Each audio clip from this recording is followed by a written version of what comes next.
चलिए आके ये देखते कि इसमें क्या है। अच्छा देखिए क्या है। एक छोटा सा गांव था, उसमें एक किसान रहता था, उसका नाम था भोला राम चौधरी। वह अपने नाम के मुताबिक भी बड़ा भोला व्यक्ति था। वह गांव में सबकी सहायता करता फिरता था, वह सबसे प्रेम करता था। लड़ना झगड़ना तो वो जानता क्यों नहीं था। उसकी इसी स्वभाव का सभी गाँव वाले उसे पसंद करते थे और भोला काका का काम करते थे। अब इसका हिंदी में एक छोटा सा गांव था, तो वहाँ पे एक किसान मतलब फार्मर रहता था। क्या उसका नाम था भोला राम चौधरी, मतलब सीधा साधा अच्छा आदमी। अब चलो, वो अपने नाम से बड़ा ही अच्छा लगता, उसको अपना बहुत अच्छा लगता था। वो मुताबिक था, मतलब अनुसार था कि बहुत अच्छा लगता। अब इस और उसी भोला भी थोड़ा सीधा साधा था। वो गांव में सबकी सहायता करता था, वो सबकी सहायता करता था, मतलब मदद करता था, हेल्प करता था और सब उससे प्यार करते थे। लेकिन उसको तो लड़ना झगड़ना आता ही नहीं था, लड़ना झगड़ना नहीं आता था। वो उसके स्वभाव के कारण, इसके स्वभाव के कारण उसको सब लोग प्रेम करते थे, पसंद करते थे और क्या करते थे, भोला काका कहकर बुलाते थे। चलिए आगे बढ़ते हैं। भोला काका को पढ़ना लिखना नहीं आता था। भोला काका जो थे पढ़ना लिखना नहीं आता था उन लोगों में, वो पढ़े लिखे हैं नहीं। चलिए, किंतु जब वह हर रोज सुबह सुबह लोगों को ऐनक लगा कर अखबार पढ़ते देखता तो सोचता शायद ऐनक लगाने से पढ़ना लिखना आ जाता है। वो क्या करता था, वो सबको ऐनक मतलब चश्मा लगा के देखता था, तो सोचता था कि ऐनक मतलब चश्मा लगा के पढ़ना लिखना तो आ जाता है, इतने लोग अखबार पढ़ रहे हैं, मतलब पढ़ना लिखना आ जाता है।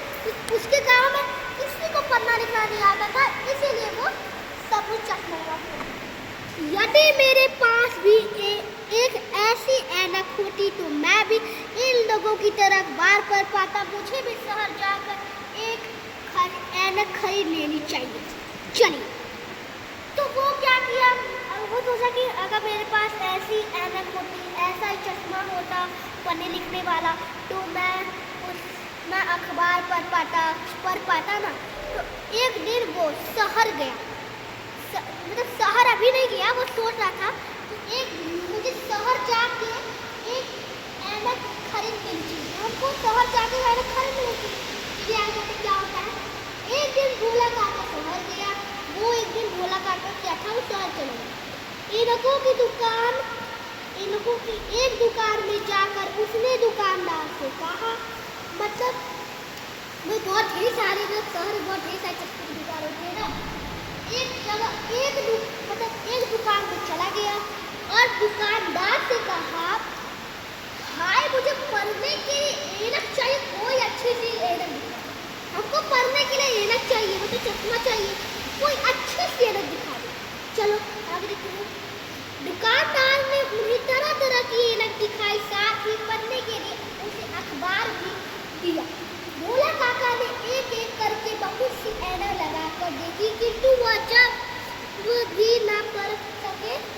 चल आगे कि क्या है कि दुकानदार ने उसे तरह तरह के चश्मे दिखाए, ठीक, और साथ ही उसे अखबार दिया ताकि ऐनक लगा के पढ़ तो देखे, तभी तो उसको और अच्छा लगेगा। वो डिसाइड कभी ना करेगा ये वाली ऐनक चाहिए, ये वाली ऐनक चाहिए। चलिए आगे देखते कि और जब वो ऐनक लगा के देखा, चलिए आगे हार कर उसने दुकानदार से कहा, मतलब उतार कर चश्मा उतार के रख के दुकानदार से कहा, भाई इनमें से तो एक भी ऐनक काम के लिए सब देखा।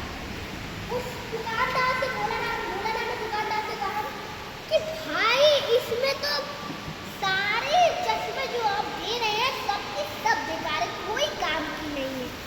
तो यह सुनकर दुकानदार को भोला काका के बुद्धू पर संदेह हुआ। मतलब जब वो यह सुनकर देखा दुकानदार और कि भोला राम क्या कर रहा है, चश्मा लगाया उतारा तो कहा नहीं काम ये सब समझ लिया दुकानदार वाला कि ये उसको शक हो गया कि ये बुड्ढू है, बुड्ढू बुड्ढू, ये तो बात हो रही है। तभी उसकी दृष्टि अखबार पर पड़ी। तभी दुकानदार को दृष्टि अखबार मतलब नजर अखबार पर नजर पड़ी। क्या भोला काका अखबार को उल्टा पकड़े हुए थे। तो भोला काका था अखबार उल्टा पकड़ा था, किसी को सुनाई नहीं दे रहा था, मतलब चश्मा देख नहीं पा रहा था। अब दुकानदार क्या बोला शायद आपको पढ़ना नहीं। तो दुकानदार ने कहा शायद आपको पढ़ना ही नहीं आता होगा, इसीलिए आप खेलने आए। दुकानदार की बात पर भोला काका को गुस्सा आ गया। दुकानदार की ऐसी बात सुनकर मतलब भोला काका जो थे वो बहुत गुस्सा आ गया। चलिए वो चिढ़ कर बोले, वो एकदम चिल्ला के बोले उस दुकान में, भाई आप भी मेरे बुड्ढू हैं, इतना भी नहीं समझते कि यदि मुझे पढ़ना आता तो भला मैं इन्हें क्यों खरीदता। मतलब भी एकदम दुष्ट है, एकदम बेकार है कि अगर मुझे पढ़ना लिखना आता तो मैं क्यों इन्हें खरीदने आता। अब है कि यह सुनकर दुकानदार को हंसी आ गई, मगर उसने अपनी हंसी को दबाए रखा। तो मतलब जो दुकानदार था उसको हंसी आ रही थी, लेकिन वो हंसी की वजह से होता नहीं हंसते दबाए रखे, मतलब हंसे ना नहीं। तो और फिर आगे है भोला काका, सुनिए, भोला काका से बोला श्रीमान आपका क्या नाम है। भोला काका मतलब दुकानदार ने भोला काका को बोला कि श्रीमान आपका क्या नाम, मतलब श्रीमान व्हाट इज योर नेम। श्रीमान मतलब उसमें श्रीमान भी करते हैं व्हाट इज योर नेम। तो भोला राम चौधरी का भोला राम चौधरी। तो भोला राम चौधरी का भोला काका ने जवाब दिया। भोला काका ने जवाब दिया ठीक है, अब अरे सोचिए बहुत अच्छी कहानी है। फिर दुकानदार हंसते हुए बोला भोला राम चौधरी जी केवल ऐनक लगाने से किसी को पढ़ना लिखना नहीं आता। दुकानदार ऐसे हंस के बोला कि भोला राम चौधरी जी आपको ऐनक लगाने से पढ़ना ही लिखना नहीं आता है। अभी बताइए, आगे चलते। ऐनक पहनकर तो केवल साफ साफ दिखाई देने लगता है। जब आपको आपकी कभी आंखें खराब हो जाती है तो आप ऐनक खरीदने जाते हैं, तब साफ साफ एकदम नॉर्मल दिखाई देता है ना। तो वही है, जैसे कि ये देखिए, जैसे कि चश्मा हो तो उसमें हम लोग पहन लेंगे तो साफ साफ दिखाई देने लगता है। तुम एक काम करो, तुम मेरा एक काम करो, पहले पढ़ना लिखना सीख लो। यदि तुम पढ़ना सीख गए तो बिना ऐनक के भी तुम्हें पढ़ना आ जाएगा।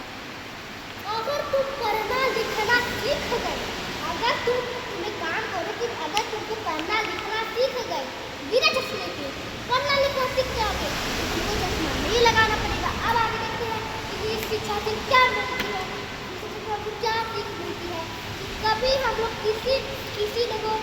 किसी को दुष्ट नहीं समझना चाहिए, और इससे पहले सामने वाले की बात सुनो तब उसका जवाब दो। पहले ये नहीं कि और लालची में है कि लालची भी नहीं करना चाहिए।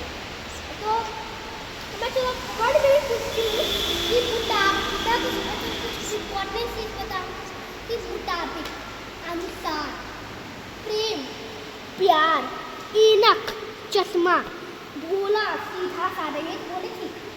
ए और संदेह मतलब शक यही आया था ना।